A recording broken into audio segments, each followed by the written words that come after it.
So I was thinking, sitting in my chair, working on this stuff. A lot of this YouTube stuff's pretty cool.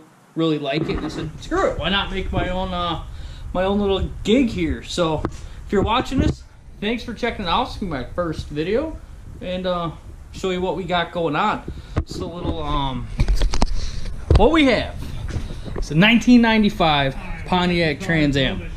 It's been neglected. It's sat for the past probably 3 or 4 years. It's sat for 2 years since I've owned it, and the guy before me said it sat in his barn for a while. So poor car. It's been abused. It took all the good stuff was pulled out of it. It was an LT1 6-speed car, and the trans is out of it. The console, they gutted the whole thing, and I pretty much got it as a roller. And I'll show you what we're gonna be doing. We're gonna see how cheap we could put this on the road and how fast we could get it for spending bottom dollar. So my whole thing is, I don't have a lot of money. I don't have a lot of time, but we're gonna try. So show you what we got going on, and I'll show you the setup we got.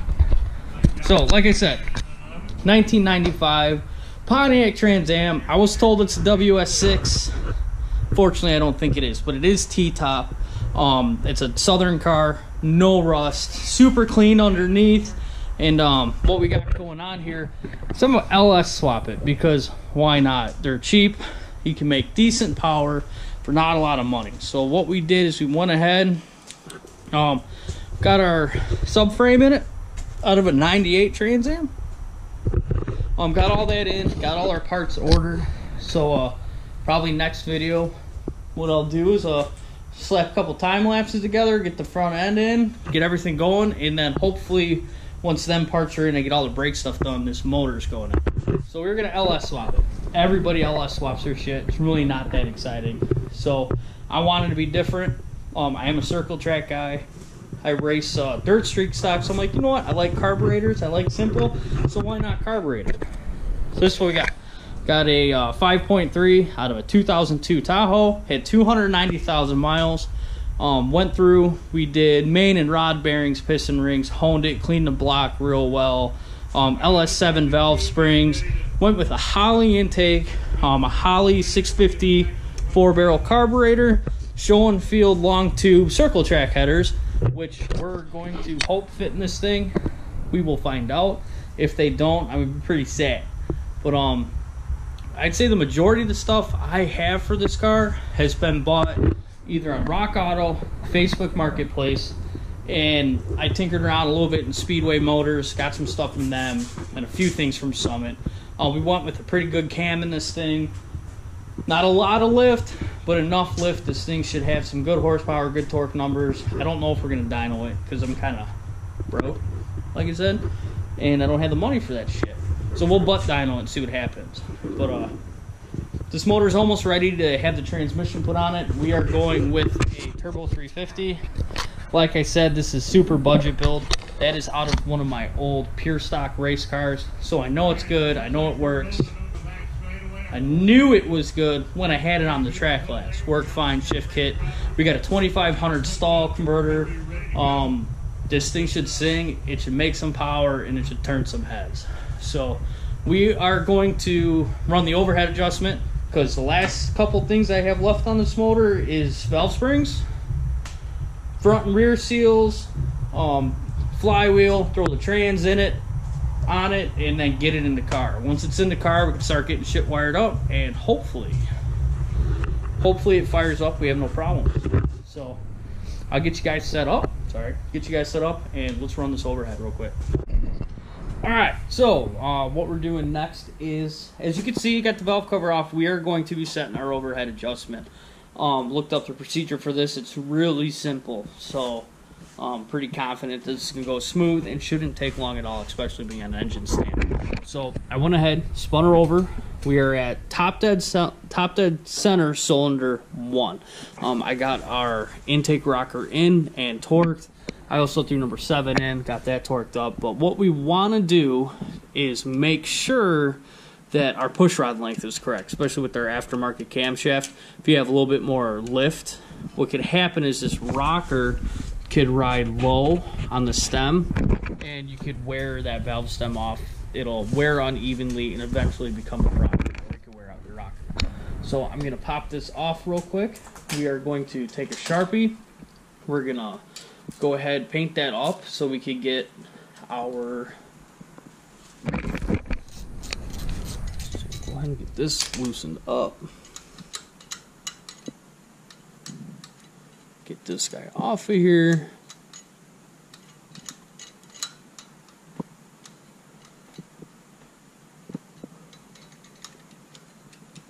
Okay, got it off the side.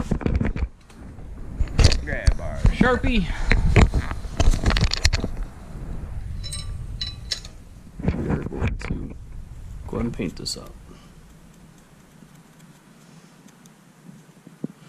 So when we put our rocker back on, what's going to happen is when I bar this guy over, it is going to wear the Sharpie off and tell us exactly where our rocker is riding. So we'll get that squared up. Spin it down. So I am top dead center, cylinder 1. So I could go ahead and torque this up.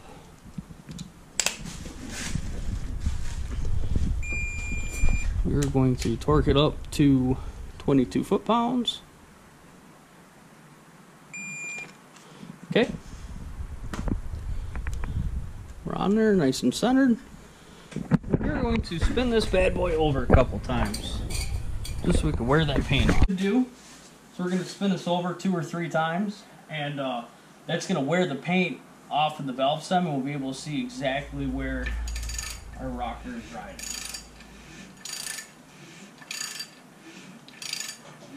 Valves down, up.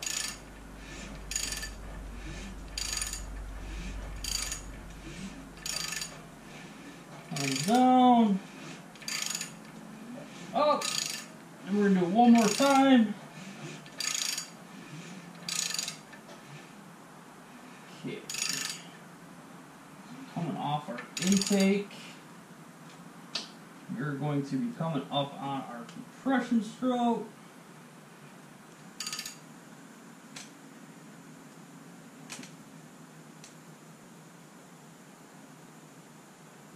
Close. We're going to check our alignment down here, or the pin is right around the 130 mark, so we know after intake comes compression. We are at the compression stroke. So let's go ahead, get this guy popped off of here.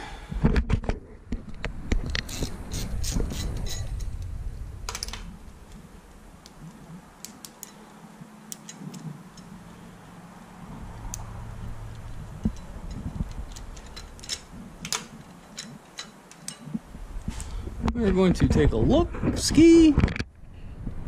It is hard to see, but we can tell that our paint is wore off pretty much smack in the middle. We're just a smidge low, but that's good. That was one of the main reasons I did not go with some crazy lift cam, was because I did not want to have to get push rods and rockers and go all that stuff.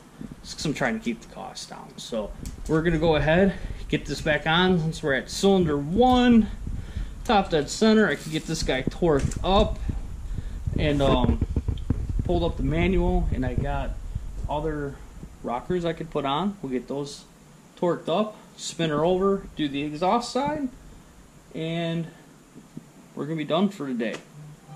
And then hopefully my parts come in time next week and we can start putting this in the car. After many hours of watching racing and drinking beer, got the rockers on. Joking, it only took like 20 minutes, but went ahead, got all our rockers on both sides, spun it over, it spins over nice and free. I'm super excited.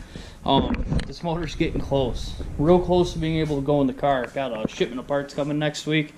We'll get the front end stuff done, get the brake lines in it before we get the motor in, and then once that's done, this thing's ready to go in. Front rear main seals, some sensors, and wire it up, get some fuel going to the carburetor, we'll pop this thing off in the next couple weeks. So just want to say thank you to guys who made it this far.